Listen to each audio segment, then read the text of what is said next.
What is going on, everyone? Not in the studio today. I have to watch my grandmom's dog for the week. I'll be in and out of the studio, but that can't stop us from discussing some sports, okay? That can't stop us from specifically talking about the birds. And obviously, this is a big week with the training camp coming up here, so I wanted to discuss this topic. Is this season Super Bowl or bust? That's right, Super Bowl or bust. And it's tremendous that we are even in that spot to discuss that. Really, I mean, think about it. We have a roster where we can talk about if it's the promised land or nothing. And that makes me absolutely pumped. But I will say, I'm normally not a guy that demands a championship or it's an unsuccessful season. I know that sounds silly. As a sports fan, that's all you want. All you want is titles, and championships. But there's a lot of things that play a factor. Is your roster actually ready to compete? Do you have a championship-winning coach, right? There's a ton of questions that have to be answered before you can say, yes, it is a championship season or I'm going to be pissed off. But this year, I have to say, yes, we have that type of roster. We have that type of championship-winning coach. We've done it before. We are deep. I mean, I don't need to sell you on what type of players we have. I don't have to sell you what type of talent Carson Wentz has if he stays healthy, of course. That's a big if. But if he stays healthy, like, you know that. You know what Doug Peterson's done, right? I don't need to sit here and tell you that they are what they are. We know what they are. Is that me saying if they don't win a title, the season was a absolute dumpster fire? No, because I think that there's still value in a team bringing a city on a ride. If they win if they go to the NFC Championship game and say they lose, of course I'm going to be disappointed. I'm going to be definitely upset, maybe cry a little bit. And there's context involved. How did it go down? Were we up by 20 in the fourth quarter and we blew it similar to the Panthers game last year? Or was it a hard-fought battle and it just came down to two elite squads going at it with an outstanding football game? Like, there's specific context that has to go with the game and how we fall and how our season ends for me to tell you how I'm specifically going to feel. But with that being said, yes, for me, heading into this season, it is Super Bowl or bust because we have the talent, we have the depth, and it's going to be super exciting. One thing that's big, though, is seeing this offense get into a rhythm, seeing this offense actually flow. Last year, we didn't see that. It was tough early on. Everyone ripped Carson Wentz because it looked like he was just targeting Zach Ertz. Obviously, he had some sort of injury there in his back and his knee, and it all started to fall.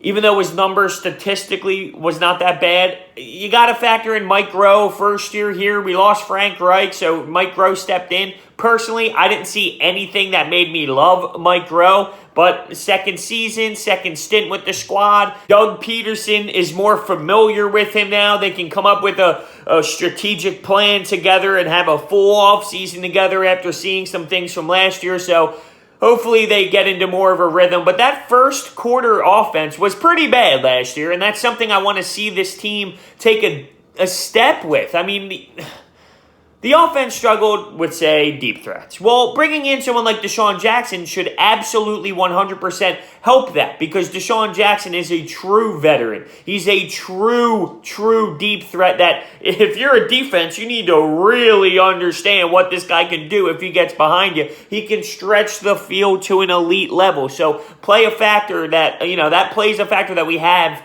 a serious deep threat. So last year, our offense was 16th in efficiency. That's not good, right? That's middle of the pack. If we want to win a title, it can't be middle of the pack. We need to be more explosive. We need to find better plays. In the first quarter, we scored 41 points. Do you understand that is 31st in the league last year, and the only team worse was the Jacksonville Jaguars? So we need to get better at the first quarter points. We need to get hotter early in the game. Pretty much essentially what that is saying is we got off to slow starts consistently. And that's not good. I mean, you aren't going to put yourself in a good position to be successful if you're not scoring points early, if you're not getting on the board, if you're not putting pressure on the opposing team. So that needs to get better. In the first quarter, Wentz was ranked 31st in sack percentage. Now keep in mind, early in the season, our offensive line struggled. It was bad. I mean, it was really, really bad. I couldn't believe it. It looked like a totally different offensive line in the first half of that season there. And on top of that, Doug Peterson didn't run the ball as much. The passing to run ratio was so screwed up, and that clearly played a factor with people getting to the quarterback as well. So, there's some things we need to clean up, but I trust this training staff. Well, that's a totally different story with injuries, but I trust this coaching staff that they will find a way to really get us going here and change things. Like, I trust Doug Peterson. I do. He is something special, and, I can't believe after when we signed him that I'm sitting here today saying what I'm saying about Doug Peterson. He is a special coach, and I am thrilled to have him. I actually read an article on The Athletic speaking about, a lot of coaches these days, they want the power. They want the power to make all the moves. They want to be the GM/head coach. Doug Peterson understands, like, there's a GM, there's a head coach. It's not about the power. It's about helping the players get better. It's about coaching the team properly. It's about the culture. It's about calling the right plays. It's about being a collective team in the upper management as well. There's a GM. Like, there's specific roles that collectively come together to build a championship type organization. And that's something that has value. Not everyone in the league does that. There's plenty of people that demand the power, that want to be the guy as head coaches, that want to make all these moves and be the reason why their team's so successful. Well, guess what? There's only a few of them, really. I mean, there's only a few of them that hold all of that and are so successful, like Bill Belichick. I mean, really, there's not that many coaches that demand all of that and end up succeeding to an elite degree. So I love the fact that the Eagles organization has a great mindset when it comes to something like that.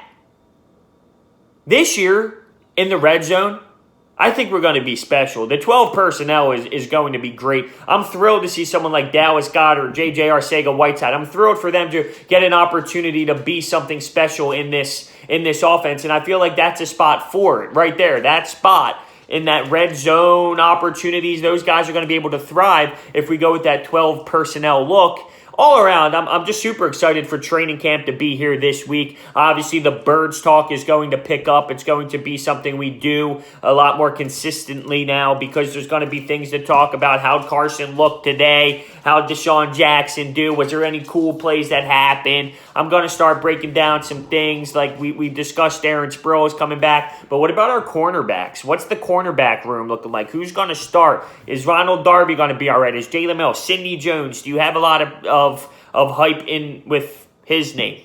Things like that. We will be discussing more of the Eagles, obviously, now that it's about that time of year, man. It's about that time of year. It flies by. We're already at the end of July. It's crazy. It literally is nuts.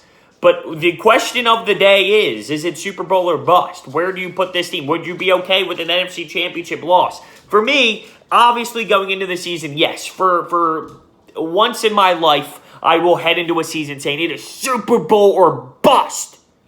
I don't always do that. I don't think that's always fair because it's so hard to win titles.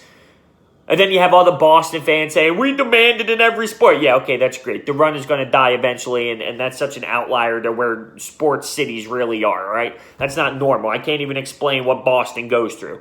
As for Philadelphia, like, I can't always sit there before every season and say, if you don't win me a title, it's a joke. It's frustrating. It's ridiculous. Like, I can't go to that degree.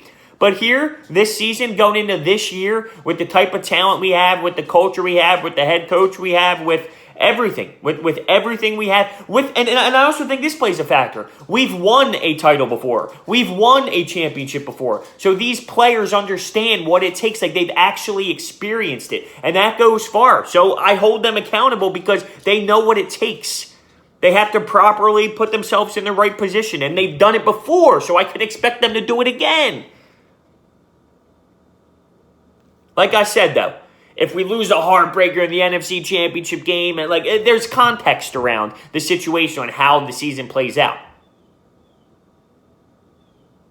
But going into it, I have to say it's Super Bowl or bust. The roster looks too talented. And keep in mind, though, on paper, that only means one thing. On paper only means one thing. What really matters is executing and putting it on the field, making it happen and executing. So with that being said, let me know your thoughts down below. Thank you guys so much for watching. See you guys next time.